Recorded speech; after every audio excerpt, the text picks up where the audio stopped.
Halo, selamat siang. Nama saya Destari Andriani. Pada kesempatan kali ini saya akan mempresentasikan analisis perbandingan indikator makroekonomi antara Indonesia dan Filipina pada tahun 2021 yang pernah saya kerjakan pada AVL 3 part 1. Dalam presentasi ini saya akan membahas 10 indikator utama dan mengaitkannya dengan beberapa konsep dari materi makroekonomi seperti PDB, permintaan agregat, dan pasar tenaga kerja untuk memperdalam pemahaman kita. Mari kita mulai. Kenapa Filipina? Saya memilih Filipina sebagai negara perbandingan karena Filipina dan Indonesia memiliki banyak kesamaan. Keduanya merupakan negara berkembang di Asia Tenggara yang bergantung pada sektor pertanian, manufaktur, dan jasa. Dengan struktur ekonomi dan pola demografi yang serupa, Filipina menjadi negara yang relevan untuk perbandingan dalam analisis makroekonomi ini. Indikator yang pertama yaitu pertumbuhan ekonomi. Pertumbuhan ekonomi pada indikator utama yang kita lihat, pada tahun 2021, Indonesia mencatat pertumbuhan PDB sebesar 3,7%, sementara Filipina mencapai 5,7%. Pemulihan ekonomi Filipina yang lebih cepat bisa dijelaskan dengan peningkatan permintaan agregat, terutama melalui investasi dan belanja pemerintah.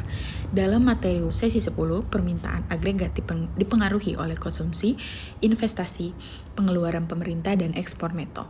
Peningkatan ini mendorong pertumbuhan yang lebih cepat di Filipina, meskipun tantangan dalam menjaga keberlanjutan pertumbuhan di masa depan. Indikator yang kedua yaitu inflasi. Indikator berikutnya adalah inflasi. Pada tahun 2021, Indonesia mencatat inflasi sebesar 1,8%, sedangkan Filipina lebih tinggi, yaitu 3,9%. Inflasi yang lebih rendah di Indonesia menunjukkan stabilitas harga yang lebih baik, menjaga daya beli masyarakat. Menurut materi tentang efek suku bunga dalam sesi ke-10, suku bunga yang rendah di Filipina dapat mendorong permintaan dan konsumsi, tetapi juga meningkatkan tekanan inflasi. Oleh karena itu, pengendalian inflasi menjadi tantangan bagi Filipina. Indikator yang ketiga, tingkat pengangguran. Tingkat pengangguran di Indonesia pada tahun 2021 adalah 6,49%, lebih rendah dibandingkan Filipina yang mencapai 7,8%. Tingkat pengangguran yang lebih rendah di Indonesia menunjukkan bahwa pasar tenaga kerja lebih stabil. Dalam konteks pasar tenaga kerja, materi sesi 11 menjelaskan bahwa permintaan dan penawaran tenaga kerja terpengaruh oleh tingkat upah. Fenomena sticky weight di mana upah sulit menyesuaikan ke bawah dapat menyebabkan pengangguran tetap tinggi selama pemulihan ekonomi yang mungkin terjadi di Filipina. Indikator keempat, nilai tukar. Nilai tukar juga menjadi indikator penting. Pada tahun 2021, nilai tukar IDR terhadap USD adalah 14.300, sedangkan PHP terhadap USD adalah 50,77. Tingkat nilai tukar yang lebih stabil di Filipina menunjukkan daya asing yang lebih tinggi di pasar internasional. Daya saing.